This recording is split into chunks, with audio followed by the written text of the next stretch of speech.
I am allergic to the sun. Now I know that sounds crazy, it sounds unusual, but I can assure you that it is not clickbait, so go ahead and give me a few minutes so I can kind of let you know what exactly that means. This is who I am, who I want to be, everything I love and everything I preach.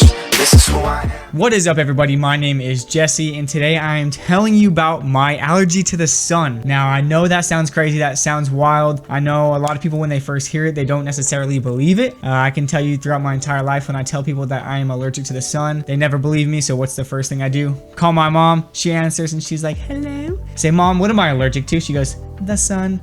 I say, all right, thanks, Mom. Bye-bye. Boop. Hang up the phone. And that's normally how I get people to believe me.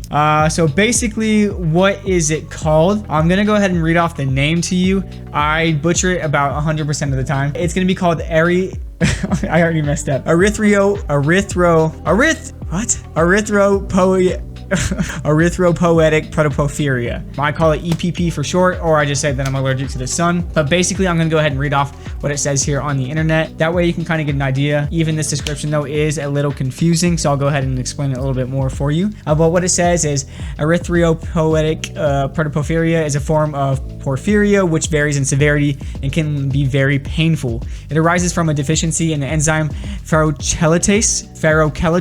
I think it's ferrochelatase, leading to abnormally high levels of protoporphyrin in the red blood cells, plasma, skin, and liver. So basically, I'm going to kind of tell you exactly how it affects me, how I go about my daily life. So let me go ahead and get right into it. So as far as me being allergic to the sun, yes, it affects a large variety of things that I do throughout every single day for pretty much the rest of my life. Now, basically, what happens is, say I go outside on a very sunny day, the rays are extremely intense, and it is super hot outside. I can be outside, for about 10 minutes or so. And say during that 10-minute period, my hands are exposed to the sun. In that 10-minute period, I will start having my reaction to the sun. Now, what does that reaction exactly feel like? What does it look like? So as far as what it looks like, you cannot tell that I'm having a reaction to the sun itself. It is all internal, so you would not know that I am having a reaction to it. So basically, if I get my reaction on my hands, or say you were to put your hand on top of my hand and grab mine, the body temperature from yours makes mine feel like it's burning. I also get a very deep itching feeling inside of my skin,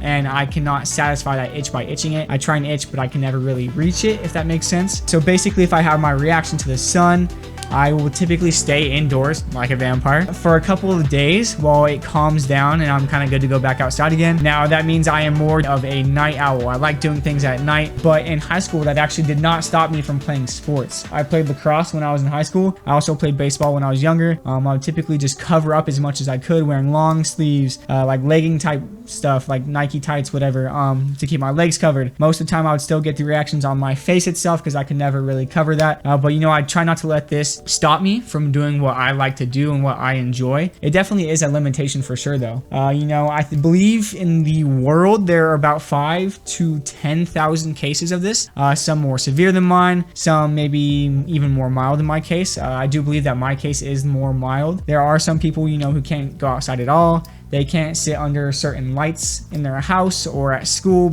so I definitely am lucky that I got a more mild case. Now, I know some people may look at this and it's still hard for them to believe. It's still hard for them to grasp. It definitely is a subject that is really hard to understand, but I still try and make the best of every situation. I try not to let it limit me at all. A lot of times during like the summer, friends want to go out play volleyball in the sun or go swimming in the sun. Obviously, I can't really do that. But, if they want to go night swimming, I'm going to make it happen. Or sometimes I will cover up as much as I can and go do stuff with them because I don't want to miss out. I'm that type of person that doesn't like being left out. I like to be adventurous. I like to have fun, so I'm going to make it work regardless. I'll go ahead and kind of tell you about some of my experiences of having my reaction to the sun. That way you kind of get a better visual of what I've gone through. So that way you kind of know what other people go through as well. There was one time when I was out in California, my family and I went to the beach, and I was walking around barefoot in the sand, and I actually got the reaction really bad on the top of my feet. And this was the first time I ever experienced it on my feet before. They felt like they were burning.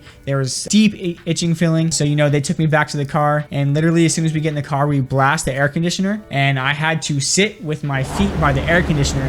That way I could get something cold on them to give me some sort of relief. And later that day when I went back home, We were getting ready to go to bed, and as I was laying down, my feet were under the covers, but because the covers were over my feet, it was creating a lot of heat underneath the blanket itself, and that caused my feet to feel like they were burning again really badly. And so I would take my feet out, still wasn't getting the relief that I was needing, and so I could not really sleep majority of the night because my feet just felt like they were burning. And I know I'm kind of overusing the word burning, but just bear with me. Another time when I was playing lacrosse, there would be a gap from my helmet to like my jersey, and many times I would actually get my reaction on my neck. Now my mom bought me this wonderful cute little flap thing that hangs off. It's like a little hat. It looks like a chef's hat, but it has like a little flap on the back, and it covers the back of my neck.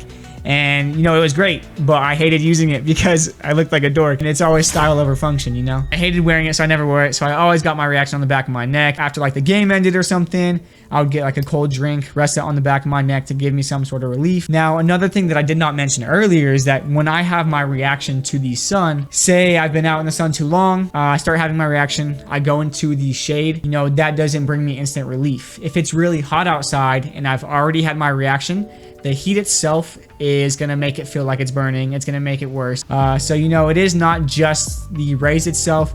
The heat definitely plays a part once I actually get out of the sun. It's kind of just like a crappy situation to be in, not gonna lie. Now, kind of turning this into a positive, I always like to tell myself it could be worse. At the same time, I also don't like saying that because I don't like to downplay my condition or make it seem like it's nothing, because it is, and it's very rare, but it definitely could be worse. I could be in a lot crappier of a situation, and so I'm just very thankful and blessed that I'm in the situation that I'm in. I like to make the best of every opportunity. So for me, I just got to keep my head up, learn how to cope with it, and just go about my everyday life like I have, and just figure out new stuff every single day. As well as that, there was actually a drug that was FDA approved back in 2019, right after my birthday in October.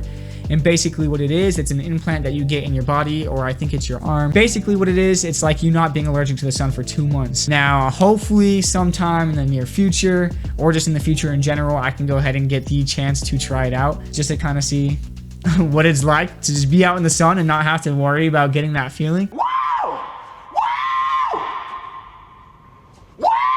But yeah, that's kind of what it's like to be allergic to the sun. Those are some of my experiences, and I kind of wanted to give you more of an idea of what it's like to live with the condition itself. When I was in middle school, I was definitely really white when I was in middle school. I'm still really white, but it was a lot worse when I was in middle school. So I was always called a vampire, and not like I wasn't bullied because of it. Sorry, this is going off track. I'm going off on a tangent. But yeah, it's definitely different, but normal is not enough. So I embrace it. It is part of who I am, and I'm gonna accept that. That is what it's like to be allergic to the sun. Thank you guys so much for watching. I will be making new videos soon and putting them out soon as well. I will see you guys soon. Sorry, I'm wearing glasses inside. I know, I'm not a douche. Woo! So I got them dark circles. I'll see you guys soon. Later!